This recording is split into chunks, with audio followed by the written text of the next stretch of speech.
Yo, what's good with it, y'all? We back. Talk about these trade rumors, man. Let's go ahead and get into it.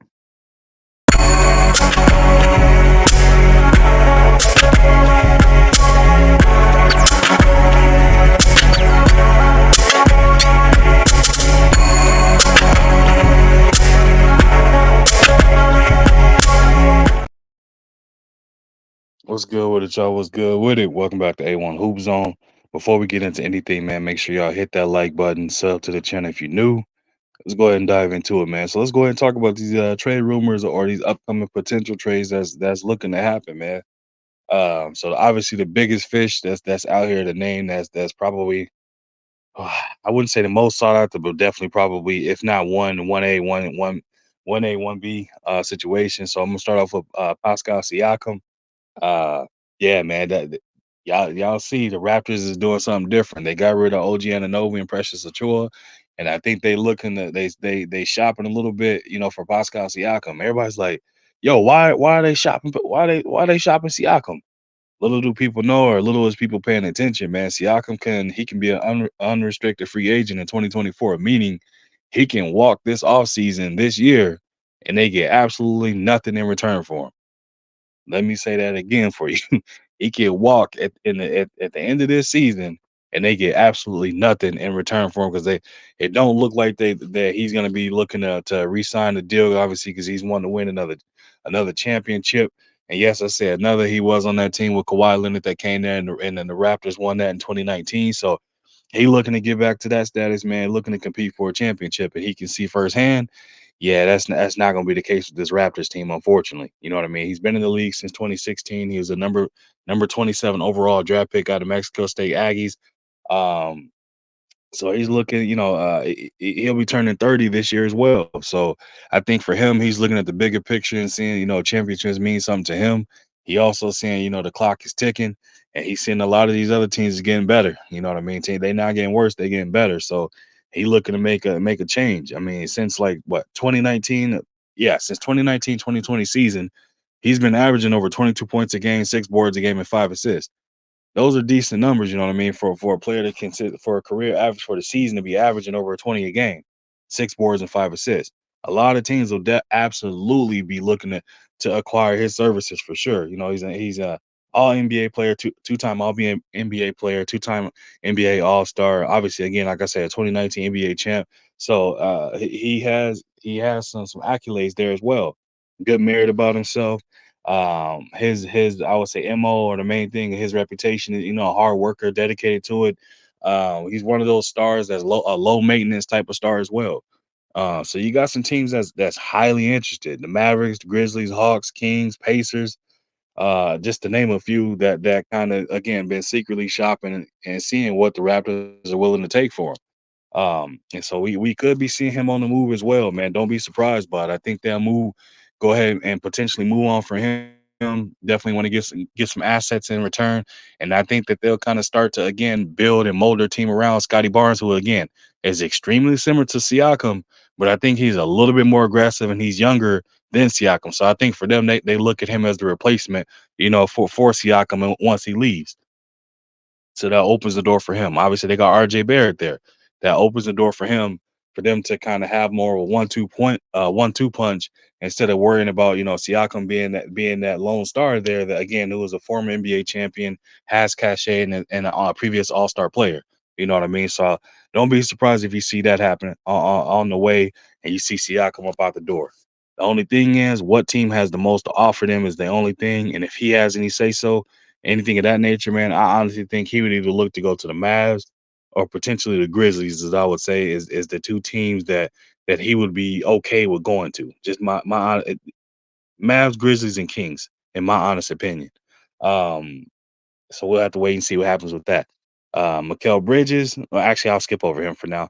I'm gonna go to Dejounte Murray, secretly being shopped right now, and engaging teams' interest and seeing where he could potentially go. Another name, again, a lot of people probably not expecting it. You're not hearing much about it, but better believe that right now, man, the Hawks are definitely secretly shopping and seeing what they can get for him. You know what I'm saying? Like what they can get in return.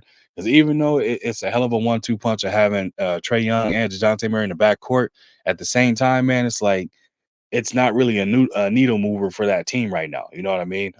Bogdan is able to fill in that position and that void right there. Trey Young again is still the point guard and leader of that team. And there's only, one ball to pass around, you know what I mean? There's only so many shots you can get up in a game. That's not a knock or taking anything away from Murray, but at the same time, it's just saying is that when you got two guards that need the ball in their hand to be efficient, they gonna they gonna go with the one that led them the furthest. You know what I mean? So I think they gonna move on from him. The thing is, where does he go and what's the best option? I know you were hearing rumors about the Lakers are interested in Murray. Hell, who isn't as a guard perspective? But for the Hawks, I mean, the Lakers don't have much to offer the Hawks at this point that the Hawks would consider as a value for them. So we'll have to wait and see where he ends up landing. Zach Levine, again, with the foot injury, he's been out since the end of November. A lot of you've heard the whole trade situation or him being secretly shopped around that kind of died out a little bit and things of that nature, but in all honesty it hasn't. You still got the Sixers who potentially is looking to see how he is or how he returns from foot injury. I'm willing to say they probably will pull the trigger and go after him. Obviously they're setting the Sixers been in a situation where they're comfortable. They can allow him to work his way back to health and see get his services on the back end of the season. Obviously, my Lakers as well interested in Zach Levine. So you got a few teams that are definitely interested, but also you got some teams that have the ability to acquire him and then allow him to heal and acclimate himself to the team as well. So don't be surprised if you see Zach Levine up out of there too. Same thing with the Pistons, a ton of young players and very, I mean, the veterans there are kind of almost non-existent. So don't be surprised if you see the Pistons make some move and get rid of some of their young players and bring in some veteran players to go along with the K Cunningham and Bogdan Bogdanovic, the bigger one. So don't be surprised by that, man. Absolutely don't be surprised by it. And then last one up, man. What the Nets intending to build around Mikal Bridges. I'm not surprised by that whatsoever. Due to the fact that he again is another player that averages over 20 a game, Iron Man type player, rarely misses any games and things of that nature, man. A 3-and-D guy can do all things on the court, on and off the stat sheet. So Mikal is one of those guys that you can, he's a great piece to have on a team. But as far as building around him and him leading that team somewhere, um, I'm not gonna say he can't do it, but it's TBE at the or TBD at this point. To do we're waiting to see it happen. I would say the only thing I would look at from the perspective of them wanting to build around him, we'll have to see it. We got to see it happen first. So I think with the Nets though, don't be surprised if they make some moves as well to move some players around him to get some players in there because they got a lot of players that play damn near the same position. You got Dorian Finney-Smith, Cam Johnson, not Mikal Bridges. You got they got one more other player. Obviously, we got Ben Simmons, who is, I mean, I'm not going to bring his name up. No disrespect to him, but yeah, we know what it is. Got him still there, but they're very guard heavy. You know what I mean? So don't be surprised if you see them look to make some moves, man. But again, like I said, when I got more for y'all, I'll be sure to make sure I tap in and get that to you as soon as I hear it, as soon as I get it, so y'all can hear my perspective on it, and I give my little breakdown of it as well, man. But again, I appreciate you coming through. That's all I got for y'all. Make sure you hit that like button, sub to the channel if you're new. Leave a comment in the comment section. Let me know what you think. How do you feel about these potential trades and people moving on and things of that nature, man? I'm here for all of it, and I'll be sure to respond to each and every one of y'all. And if you wish to support the channel, feel free to leave a super thanks. If you don't know what that is, man, if you're watching the video, back out, hit the like button, look about, I would say about 4 icons to the right, and you'll see where it says thanks with a dollar symbol or something like that. Feel free to hit that. Otherwise, if you want to support in a different way, that information is in the description of the video, man. Again, I appreciate you stopping through, and I'll be back at y'all with another one. Y'all be easy out there.